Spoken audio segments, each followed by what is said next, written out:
प्यारे बच्चों, सुप्रभात। एक बार पुनः आपका हिंदी कक्षा में बहुत बहुत स्वागत है, अभिनंदन है। बच्चों, आज की कक्षा में हम आपकी पाठ्य पुस्तक क्षितिज भाग 2 के पाठ 6, जिसमें आधुनिक कवि नागार्जुन द्वारा रचित कविता फसल संकलित है, उसके प्रश्न उत्तर को करेंगे। बच्चों, पिछली कक्षा में हमने इस कविता का वाचन किया था एवं इसके भावार्थ को समझा था। तो आइए आज की कक्षा में हम इसके प्रश्न उत्तर करते हैं। तो पहला प्रश्न है, कवि के अनुसार फसल क्या है? कवि के अनुसार फसल किसानों की मेहनत का प्रतिफल तथा नदियों के जल, मिट्टी के गुणधर्म, अनुकूल हवा, सूर्य के प्रकाश आदि प्राकृतिक उपादानों का फल है। प्रश्न 2, कविता में फसल उपजाने के लिए आवश्यक तत्वों की बात कही गई है। वे आवश्यक तत्व कौन से हैं? फसल उपजाने के लिए किसान की मेहनत के अतिरिक्त आवश्यक तत्व नदियों का जल, उपजाऊ मिट्टी, हवा, सूर्य का प्रकाश है। प्रश्न 3, फसल को हाथों के स्पर्श की गरिमा और महिमा कहकर कवि क्या व्यक्त करना चाहते हैं? तो इसका उत्तर हम लिखेंगे, फसल को कवि ने किसानों के हाथों की गरिमा और महिमा कहा है। कवि यह कहना चाहते हैं कि प्राकृतिक तत्वों के साथ साथ किसानों की मेहनत के बिना फसल की पैदावार नहीं हो सकती। फसल किसानों के हाथों की मेहनत का गौरव है। आगे प्रश्न 4, भाव स्पष्ट कीजिए। रूपांतर है सूरज की किरणों का, सिमटा हुआ संकोच है हवा की थिरकन का। इसका उत्तर यानी भाव हम लिखेंगे, प्रस्तुत पंक्तियों का तात्पर्य यह है कि फसल के लिए सूरज की किरणें तथा हवा दोनों का मुख्य रूप से योगदान है। वातावरण के ये दोनों अवयव ही फसल के योगदान में अपनी भूमिका अदा करते हैं। फसलों की हरियाली सूरज की किरणों के प्रभाव के कारण आती है। फसलों को बढ़ाने में हवा की थिरकन का भी योगदान है।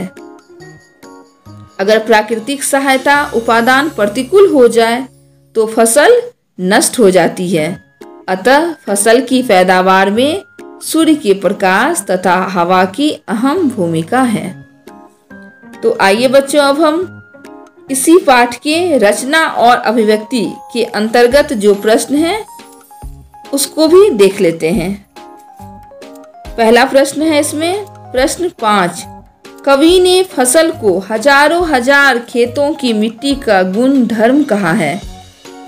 क, मिट्टी के गुण धर्म को आप किस तरह परिभाषित करेंगे?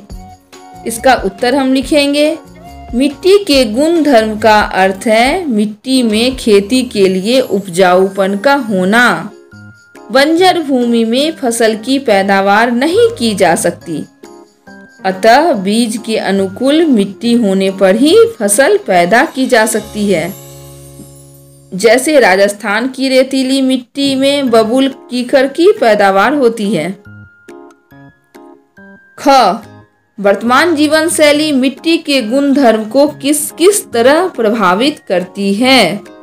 इसका उत्तर हम लिखेंगे, वर्तमान जीवन शैली मिट्टी के गुण धर्म को नष्ट कर रही है, क्योंकि प्रदूषित जल का प्रवाह मिट्टी के गुण धर्म का समाप्त कर देता है।